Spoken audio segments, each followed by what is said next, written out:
we're insulted, and we're angry, but we're Canadian, which means we're going to stand up for each other, we're going to fight, and we're going to win. Well. Turns out Canada's got claws, and they're out for blood. Canada just flipped the script, and Trump's not gonna like this. Justin Trudeau slammed the US with a massive retaliatory message that throws the typical Canadian niceness out of the window. So much so that Ontario's premier even warned they'll make America feel something far worse. But why now? What's behind Trump's sudden obsession with crushing his closest ally? Why is Canada risking it all? In this video, I will be tearing into the real story behind Trump's shocking move, Canada's fiery retaliation, and the explosive fallout that could reshape both nations. Stick around as this is about to get wild. Canada sends a bold message to Trump. So today, the United States launched a trade war against Canada, their closest partner and ally, their closest friend. In his recent speech, Canadian Prime Minister Justin Trudeau didn't waste any time getting straight to the point when he spoke about President Trump. He laid it all out there, openly criticizing Trump's administration and calling out the hypocrisy he sees in their actions. At the same time, they're talking about working positively with Russia, appeasing Vladimir Putin, a lying, murderous dictator. Make that make sense. The recent speech of Prime Minister Trudeau wasn't just a critique, it was a full-on takedown, and he made it crystal clear Canada's done playing nice. But why are the nice neighbors, who always had smiles on their faces, no longer friendly all of a sudden? Well, it has everything to do with Trump imposing 25% tariffs on products entering the US from Canada. Effective from March 4th, 2025, there is a 25% tariff on most Canadian goods and a 10% tariff specifically targeting Canadian energy products, such as oil, natural gas, and electricity. In response, Trudeau did what Trump wasn't expecting. Any guesses? Well, he showed Trump that Canada can do the same. The US tariffs came into effect in the early hours of this morning, and so did the Canadian response. Canada will be implementing 25% tariffs against $155 billion worth of American goods. Moreover, Trudeau announced that the Canadian government isn't wasting any time in responding to the US tariffs. He stated that Canada will immediately impose tariffs on $30 billion worth of US goods, with another $125 billion set to follow within 21 days. He made it clear that these measures are not just about retaliation, but about standing up for Canadian workers, businesses, and the country's economic sovereignty. At the same time, he emphasized that Canada will be taking the legal route as well, challenging what he called illegal actions by filing dispute resolution claims at the World Trade Organization, WTO. He also pointed out that the tariffs blatantly violate existing trade agreements, including the US-Mexico-Canada Agreement, USMCA, which was designed to uphold the principles of free trade. Canada's stance is clear. These measures aren't just unfair, they're a direct attack on the rules-based international trade system. He then gave a warning that until the US rolls back its tariffs, Canada's own tariffs will remain firmly in place. But that's not all. Trudeau also revealed that his government is actively working with provinces and territories to explore additional non-tariff measures, strategies that could further push back against US trade restrictions. He didn't go into details, but he made it clear that these measures will demonstrate one very important thing: there are no winners in a trade war. You see, Canada believes it has every reason to feel betrayed by these tariffs, which could start a costly trade war between both countries. Canadian Prime Minister Justin Trudeau has called the US tariffs completely unjustified and accused them of being part of a broader, more alarming agenda. Trudeau argued that the tariffs were less about trade fairness and more about pressuring Canada into an unthinkable scenario: US annexation, an idea Trump has openly floated several times. One thing he has said repeatedly, that what he wants is to see a total collapse of the Canadian economy, because that'll make it easier to annex us, is the second half of his thought. Now, first of all, that's never going to happen. We will never be the 51st state. Trudeau didn't just talk to Trump. He went straight to the American people, making it clear Canada doesn't want this fight. In fact, Canada wants to work with the American people as their friend and ally. And then Trudeau dropped another sizzling message for the American people. We don't want to see you hurt either. But your government has chosen to do this to you. As of this morning, markets are down, and inflation is set to rise dramatically all across your country. Your government has chosen to put American jobs at risk. Trudeau then said that Canada doesn't want to see Americans hurt by these tariffs, while pointing out the real cost of this trade war: higher prices for everyday essentials like groceries, gas, cars, and homes. But it doesn't stop there. Trudeau warned that the tariffs could also choke off access to critical resources the US relies on, things like minerals, energy, and fertilizers. The bottom line: these tariffs won't just strain wallets, they'll strain the decades-long partnership between the two nations. And then Trudeau turned to Trump himself. Despite their history of working together, he didn't hold back, urging the former president to rethink the tariffs. Trudeau argued that a trade war helps no one but their global adversaries, stressing that it would only hurt families on both sides of the border. He called for a return to the collaborative spirit that's defined US-Canada relations for generations, reminding everyone that when these two nations work together, everyone wins. And then Trudeau went in for the kill, dropping a line so sharp, it probably left Trump fuming. Any guesses what he said that hit harder than a slap across the border? Now, it's not in my habit to agree with the Wall Street Journal, but Donald, they point out that even though you're a very smart guy, this is a very dumb thing to do. Ouch, that's gotta hurt the ego of Trump. But Justin Trudeau wasn't just spitting facts for Trump. He had an important reality check for Canadians as well. And now, to my fellow Canadians, I won't sugarcoat it. This is gonna be tough.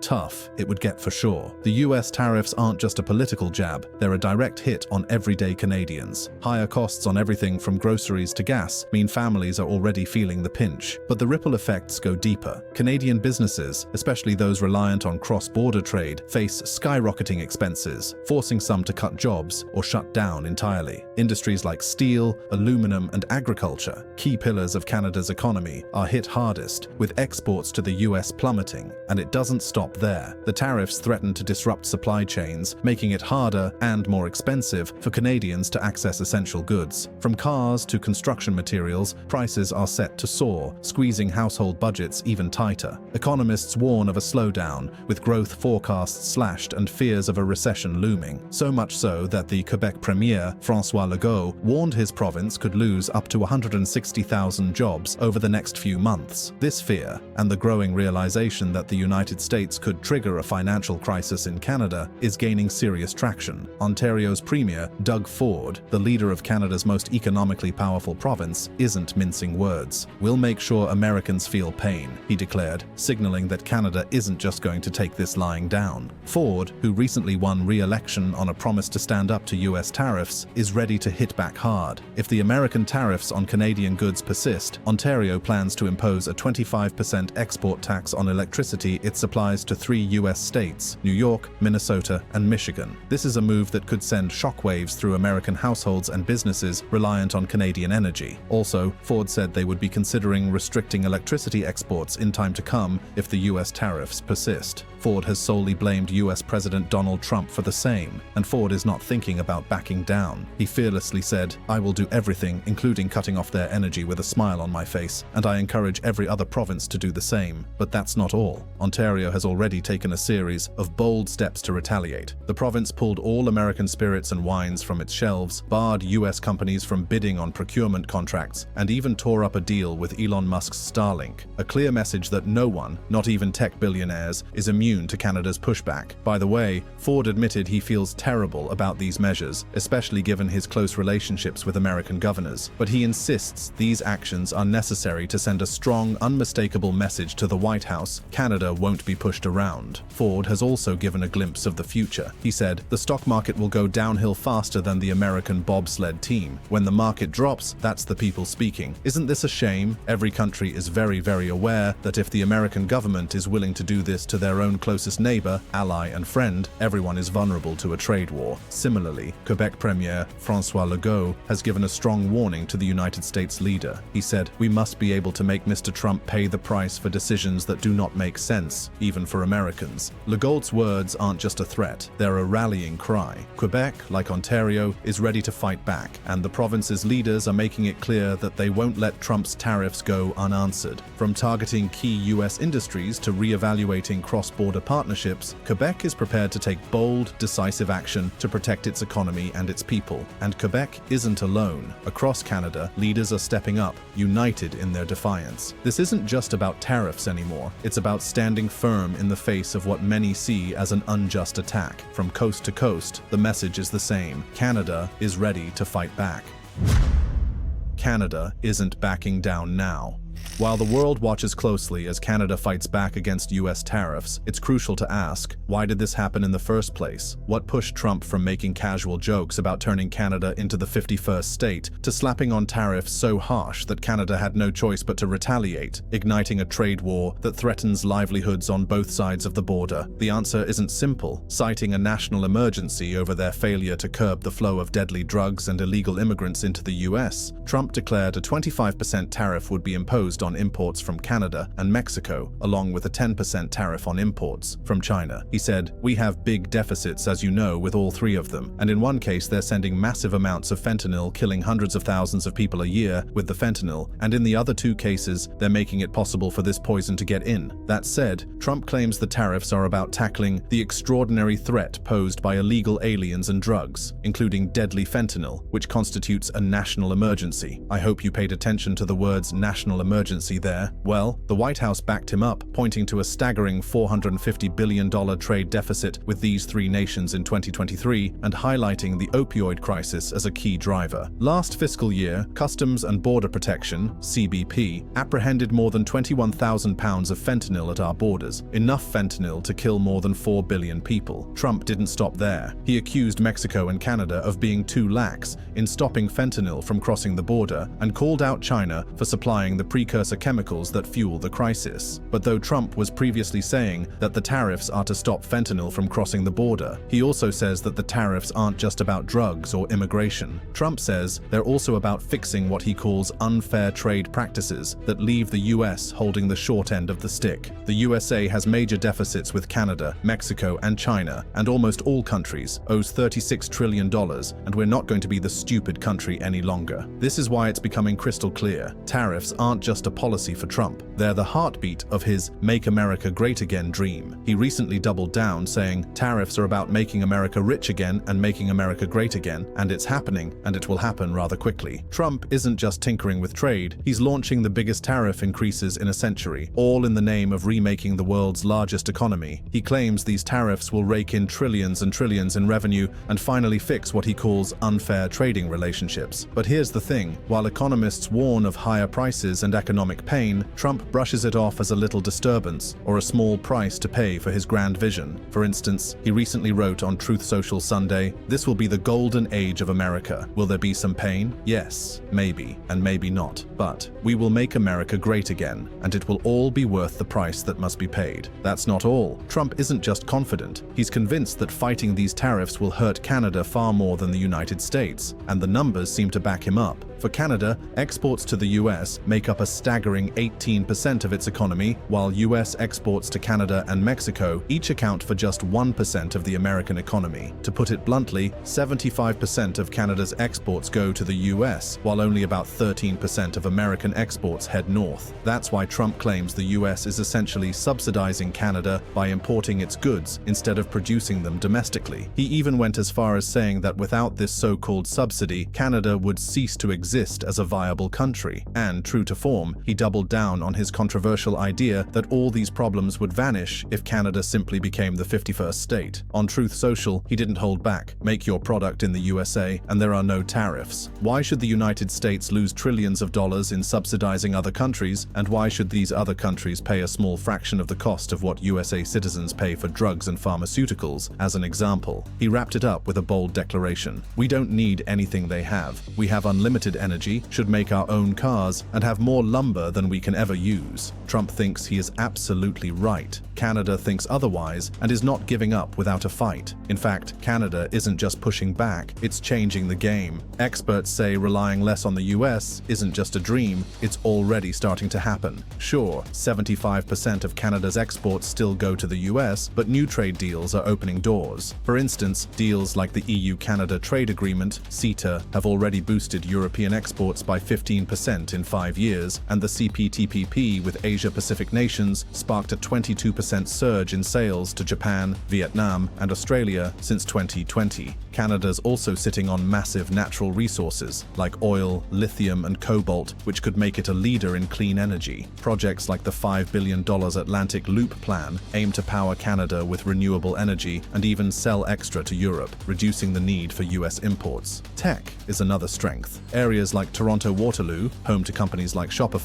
are growing fast, thanks to $2.5 billion invested in AI since 2021. Farming is booming too. Canada is one of the world's top food exporters, and sales of wheat to the Middle East jumped 30% last year. Most importantly, more Canadians are choosing local products over imported items. As tensions with the US boil over, more Canadians are ditching imported goods and rallying behind homegrown products. It's not just about saving money anymore, it's about standing up for Canada. The Buy Canadian movement has exploded into a full-blown national mission, with shoppers swapping out US-made items for everything from local maple syrup to Canadian-built furniture, and the numbers don't lie. A recent poll found that 42% of Canadians are dead set on avoiding American products entirely, even if it means changing their habits. Nearly 90% said they'd grab a made-in-Canada alternative without hesitation, and over half admitted they'd stop buying a product altogether if there's no Canadian version. This isn't just casual support, it's a cultural shift. Seeing how Canada has reacted to the United States tariffs, Mexico has also gotten confidence. So much so that President Claudia Sheinbaum announced that Mexico will impose retaliatory tariffs on American goods, mirroring the 25% levies introduced by the United States. The specifics of these measures will be disclosed in the coming days. The delay isn't random, it's a tactical pause, hinting Mexico still hopes to cool tensions before this trade war spirals into something uglier. Similar to the Canadian Prime Minister, Sheinbaum also condemned the US decision, stating, "There is no motive or reason nor justification that supports this decision that will affect our people and our nations." Her remarks underscored Mexico's rejection of unilateral economic pressure and emphasized the broader implications for bilateral relations. And guess what? The fierce pushback from Canada and Mexico seems to be sending a clear message to the White House, and it's starting to sink in. US Commerce Secretary Howard Lutnick recently revealed that President Trump is considering a deal to offer tariff exemptions for both countries. This potential rollback, which could be announced soon, comes after mounting pressure from US businesses. Many have raised concerns about the 25% tariffs on imports from Canada and Mexico, warning that the move is hurting American industries just as much as it's targeting their neighbors. Lutnick even hinted at a possible compromise, suggesting Trump might meet Canada and Mexico in the middle by reducing tariffs. It's a sign that the administration is beginning to recognize the real cost of this trade war, not just for Canada and Mexico, but for the US as well. The truth is, these tariffs don't exist in a vacuum. They're hitting American consumers, businesses, and farmers hard, driving up prices and disrupting supply chains. Simply put, this isn't just a fight with Canada and Mexico, it's a self-inflicted wound.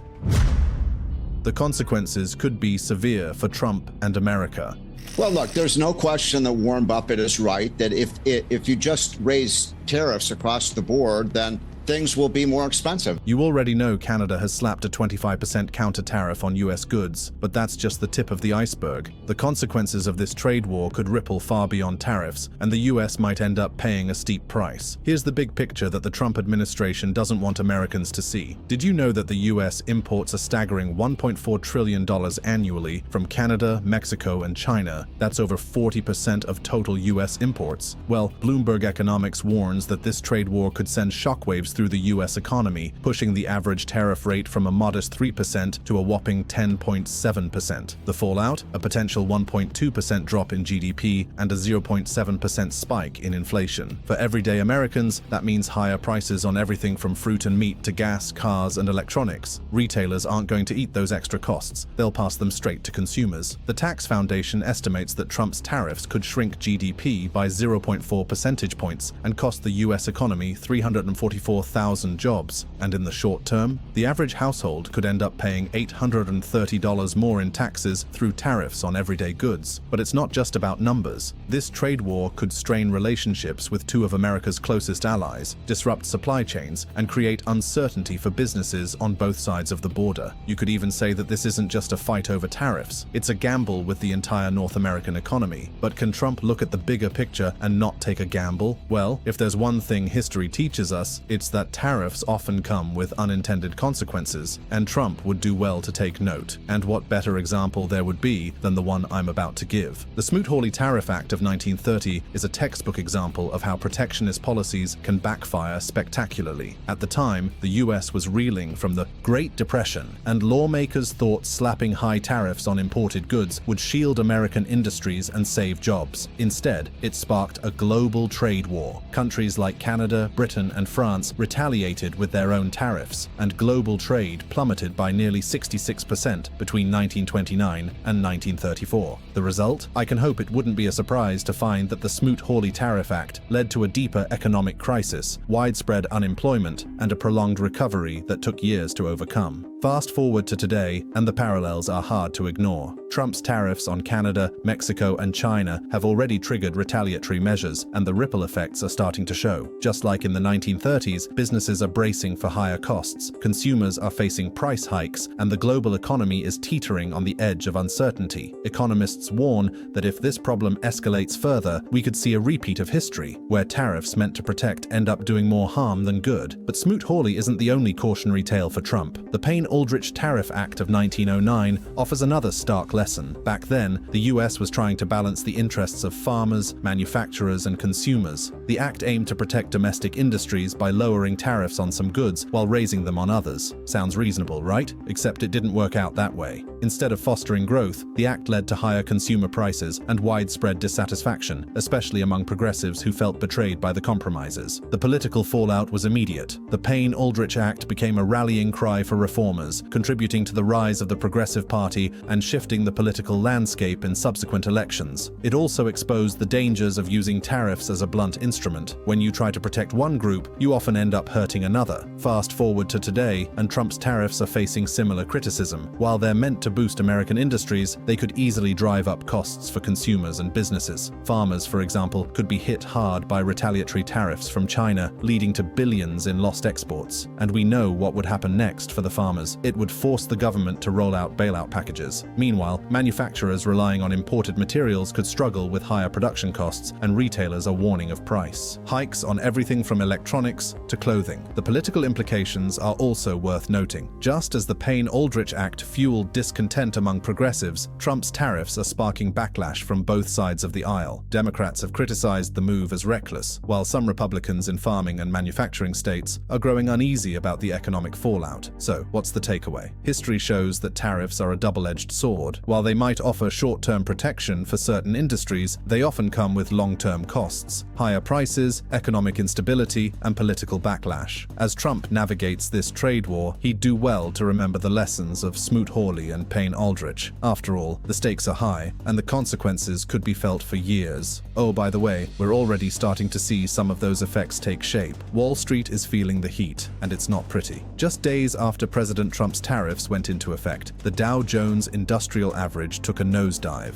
plunging nearly 800 points, a drop of around 1.9%. That single-day wipeout erased all the gains the blue-chip index had made since the recent election win, sending shockwaves through the financial world. Also, the S&P 500 and the Nasdaq, two other major market indexes, took a hit, each falling by nearly 2%. This extended the losses from earlier in the week, painting a grim picture for investors. Companies with heavy exposure to trade tensions, like automakers General Motors and Tesla, saw even sharper declines. Even retail giant Best Buy took a tumble after reporting earnings, as fears of higher costs and lower consumer spending scared investors. For all the right reasons, I would say. And, understandably, economists are sounding the alarm, warning that the ripple effects of these tariffs will likely hit American consumers hard. So much so that economists warn the trade tariffs could push the US economy into recession. As businesses grapple with higher costs for imported goods, those expenses are expected to trickle down to everyday shoppers. Think higher prices on everything from groceries and clothing to cars and electronics. For families already feeling the pinch of inflation, this could mean tighter budgets and tougher choices at the checkout line. Trump has never been shy about calling the media fake news and frequently clashes with reporters.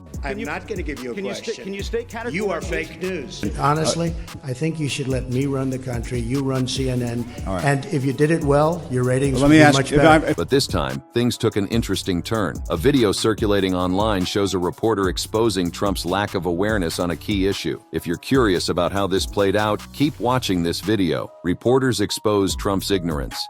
One of the major highlights of the second 2024 presidential debate wasn't just the back-and-forth exchanges between the candidates. It was the staggering amount of times Donald Trump's complete ignorance was on full display. During the debate, Trump continually made various false and misleading claims, but this time he wasn't able to get away with it. Thankfully, due to debate moderators David Muir and Lindsey Davis continuously fact-checking him on stage, demonstrating how far from the truth Trump truly was. This debate being Trump's seventh, you'd think that after years in the public eye, he might have learned a thing or two about facts. But no, he stepped onto that debate stage and continued his usual act of throwing wild accusations and baseless claims, hoping some of them would stick. One of these moments came when Trump once again decided to spout his usual lies about abortion. He incorrectly stated that Democrats supported abortions in the 9th month of pregnancy, or even more bizarrely, executing newborns after birth. That's just totally misleading. Additionally, it's also a dangerous thing to say. Thankfully, Trump wasn't going unchecked this time. Lindsey Davis, without skipping a beat, stepped in to correct the record, reminding the former president that there was no state in this country where it was legal to kill a baby after its birth. The worst of Trump's ignorance was exposed when he claimed that immigrants in Ohio were killing and eating pets.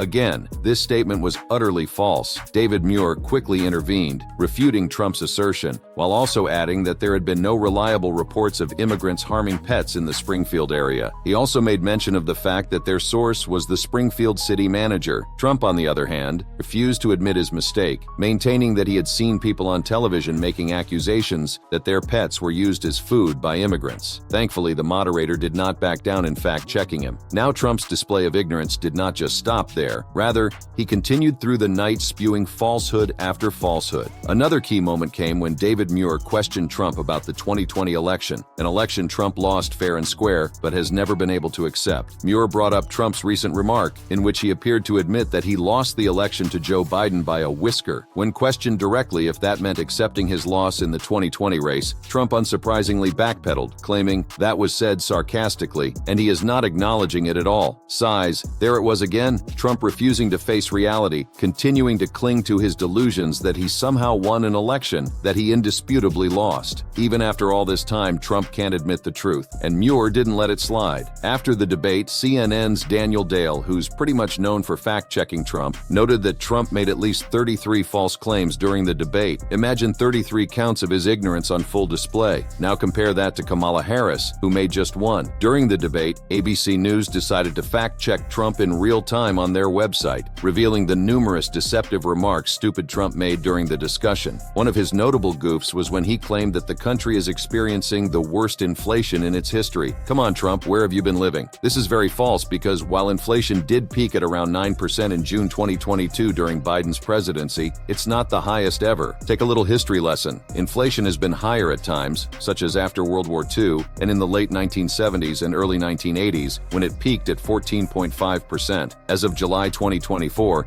the inflation rate had fallen to 2.9%, the lowest level in 3 years. Trump also ignorantly claimed that the Biden administration had left $85 billion worth of military equipment in Afghanistan. This statement is misleading. The $85 billion number represents overall U.S. security assistance to Afghanistan since 2001. During the withdrawal, the Taliban only seized an estimated $7.12 billion worth of U.S.-funded equipment, including aircraft and weapons. When the debate touched on foreign policy, it was seriously obvious that Trump had little knowledge of what had been going on in the world. Who can blame him? After all, man stopped being the president a long while. He made many false statements touching on Russia, Ukraine, Iran, and Israel. Trump claimed that the Hamas October 7th attack on Israel would never have happened while he was in power because Iran was broke under his administration, but now has $300 billion due to the Biden administration lifting sanctions. However, the truth is that Iran has been a key backer of Hamas for decades, even during Trump's presidency. presidency, with records indicating that Tehran sent tens of millions of dollars to Hamas at the time. Further fact check also indicated that the present administration has maintained the majority of sanctions, with some enforcement eased during efforts to renegotiate the nuclear deal. Iran's oil exports have grown in the last 4 years, contributing to the financial boost. Trump's claim that he offered 10,000 National Guard soldiers during the January 6th Capitol riot, but was rejected by Nancy Pelosi, is also fact-checked to be false. The final report by the Bipartisan Select Committee to investigate the January 6th attack on the United States Capitol found no evidence to substantiate Trump's claim that he actually offered 10,000 troops ready for January 6th. With so many falsehoods, you'll be questioning if it's all due to his ignorance or his need to perform for the public, even if it means lying. Trump is never beating the allegations.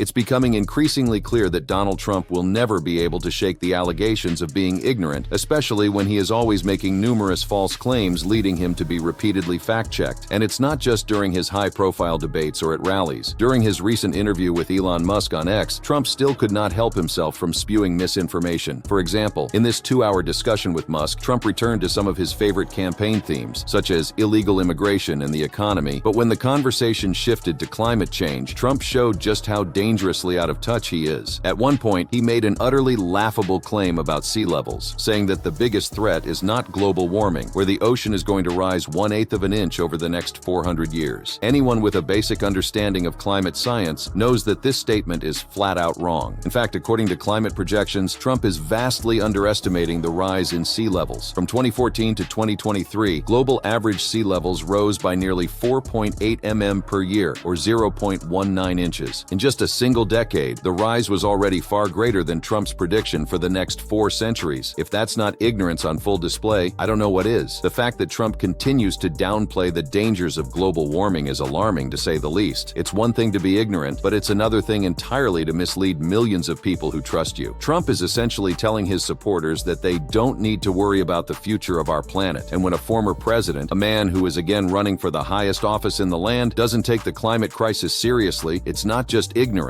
it's willful negligence. Guess what? Trump's misleading claims didn't end there. During his chat with Musk, he decided to revisit one of his favorite talking points, illegal immigration, and he claimed that over 20 million people have crossed the border into America illegally. The truth is, it's impossible to know exactly how many illegal immigrants have entered the U.S. under President Biden's administration. However, according to official data, U.S. Customs and Border Protection reported 10.1 million encounters with illegal migrants since Biden took office. Yes, it's a high number, but come on, it's nowhere near the 20 million that Trump claimed. Then, as if Trump's ignorance couldn't sink any lower, he made yet another laughable claim during the conversation, this time about inflation, insinuating that we have the worst inflation we've had in 100 years. However, the facts tell a different story. Inflation did peak under Biden at 9.1%, but that was the highest in 41 years, not 100. In fact, the latest inflation figure is about 3%. As of June this year, still on inflation, Trump claimed that the price of bacon had gone up to like 4 or 5 times since he left office. Trump is once again way off base. The price of bacon has gone up by 17% since Trump left office, not 4 or 5 times as he claimed. You'd think that someone who's been fact-checked as many times as Trump would at least get his numbers straight, but apparently that's asking too much. Instead, he continues to exaggerate, distort, and flat-out lie, all while hoping no one will notice. But people do notice, especially fact-checkers who are more than willing to expose Trump's ignorance. Even when it comes to one of his supposed achievements, Trump can't seem to tell the truth. Is he really ignorant of what he actually did? During the interview with Musk, Trump boasted about building hundreds of miles of wall to protect the southern border. Now, this claim, while technically true, it's also misleading. Yes, Trump's administration built more than 450 miles of border wall, but only 85 miles were entirely new sections of wall. The rest were simply replacements or reinforcements of existing barriers. Trump, as usual, is trying to make his actions sound far more impressive than they actually were. And just like everything else, this too is debunked. As long as Trump continues to spread misinformation, he will never escape the label of being ignorant, and his chat with Musk on X is just one of the many examples of a long history of fact-checkable falsehoods. Trump's never-ending battle with allegations of ignorance, misinformation, and falsehoods is a recurring theme that has shaped his public image over the years. His behavior, especially on the campaign trail, only helps fuel these perceptions. Maggie Haberman, who has spent years covering Trump, offers key insights into why these allegations are difficult for him to shake. According to Haberman, Trump insists on responding to every every criticism, every slight, even when it undermines his credibility or his appeal to voters. This compulsive need to defend himself often backfires, highlighting his weaknesses rather than downplaying them. Haberman describes Trump's "I have to defend myself" approach as crucial to his image, and how, instead of ignoring minor complaints or even factual corrections, Trump swings at each pitch. He also pointed out that Trump, in doing so, brings more attention to his mistakes and misstatements, keeping the focus on his inaccuracies. Haberman also noted how Trump challenges the traditional news media's process daily. However, the systems in place weren't designed to handle a figure who consistently speaks untruths or incoherently. This pattern puts a strain on the media's ability to cover him, but at the same time, it's become an opportunity for journalists to highlight his lack of credibility. Yet Trump continues to insist that he's being unfairly attacked, often employing the language of despots to undermine the press. He portrays himself as a victim of a grand conspiracy, using this narrative to rally his base. But as Haberman points out, much of the public's knowledge about Trump comes from the media. At this point, it should be no surprise that Trump is not too friendly with the media. But what does he really think about them, especially those he believes are not for him? What Trump thinks of the media.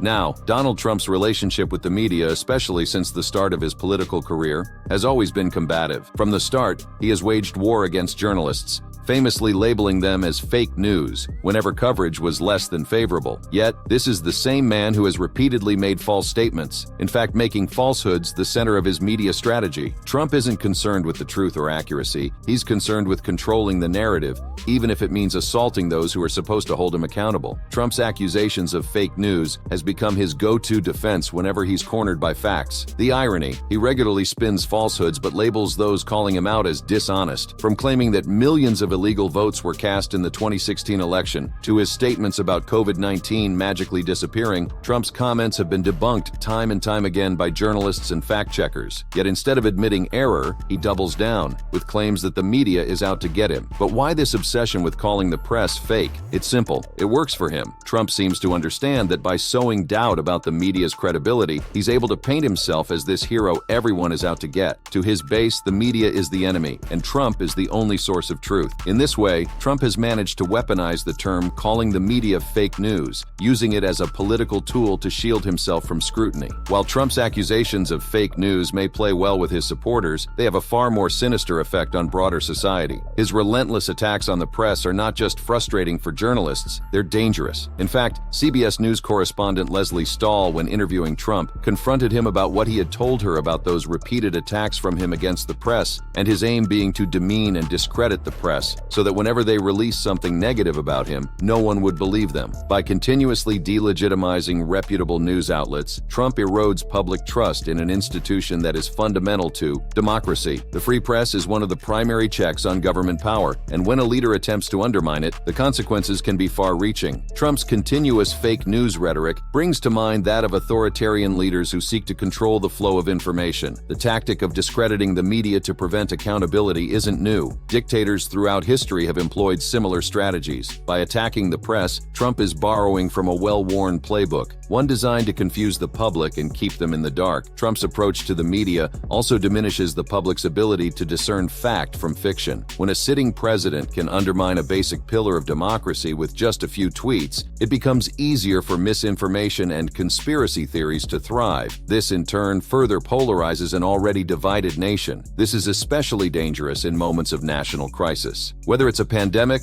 a natural disaster, or an election, a functioning democracy requires a well-informed public. But when the public is bombarded with mixed messages, the truth from the media versus Trump's claims of fake news, it becomes nearly impossible for many people to know who to trust. Trump's media attacks create confusion, and that confusion undermines the nation's ability to make informed decisions, whether about public health or voting. The irony, of course, is that Trump has benefited enormously from the media. For all his complaints about journalists, he's always been obsessed with attention. His career in real estate, his reality TV show, and even his presidency have all thrived on his ability to stay in the spotlight. In fact, Trump's rise to power would have been impossible without the media coverage that both amplified his message and provided him with the platform to engage with millions of voters. But once the coverage turned critical, Trump turned on the very institution that had helped him build his brand. At the heart of Trump's hatred toward the media is one simple fact. Trump is always lying to get attention. He knows how to generate headlines, and he's well aware that his most outrageous statements are the ones that will be covered. Whether it's accusing President Obama of wiretapping his phones or suggesting that injecting bleach could cure COVID-19, Trump has mastered the art of the provocative soundbite. He thrives on chaos, and the media, with its 24-hour news cycle,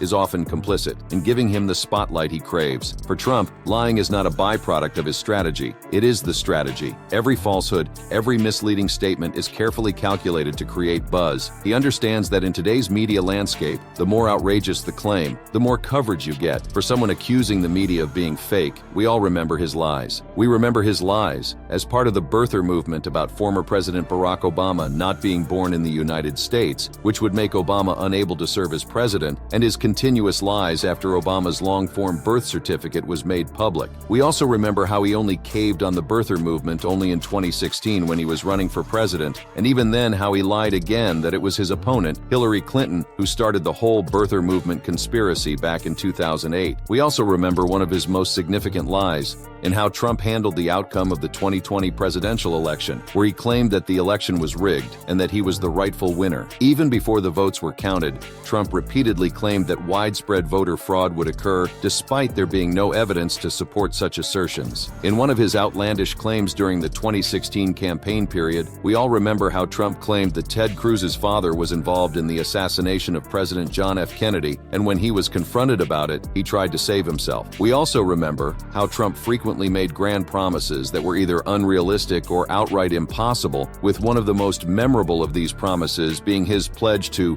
build the wall and make Mexico pay for it. The construction of a wall along the U.S.-Mexico border was a central theme of Trump's campaign on immigration, and he not only promised to build a wall, he assured that Mexico would bear the cost. We know from reports that Mexico, in reality, never agreed to pay for the wall, and much of the funding for the limited construction that did came from U.S. pocket. We also know how he has recently denied ever saying that he would put Hillary Clinton in jail, claiming that it would be a terrible thing to do. But there are many footage of campaign videos showing how he actually promised to send the former Secretary of State to jail. Even during their presidential debate, we remember this. It seems like even Trump himself isn't too sure about his chances of winning. When asked in an interview with Sinclair Media Group if he'd consider running again if he lost to Kamala Harris, Trump said he didn't see that happening and that this would be the end of his run. However, he still expressed hope that things would go his way. Normally, Trump avoids discussing the possibility of losing, usually focusing on rallying his supporters with promises of victory. But in just few days, this was the second time he mentioned the potential of a loss, which might mean the recent polls are starting to affect him.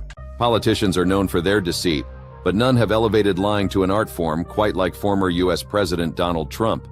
From falsely claiming credit for President Obama's Veteran Choice Health Program to denying hush money payments to Stormy Daniels after their affair, here are some of the most outrageous lies Trump has told in live interviews.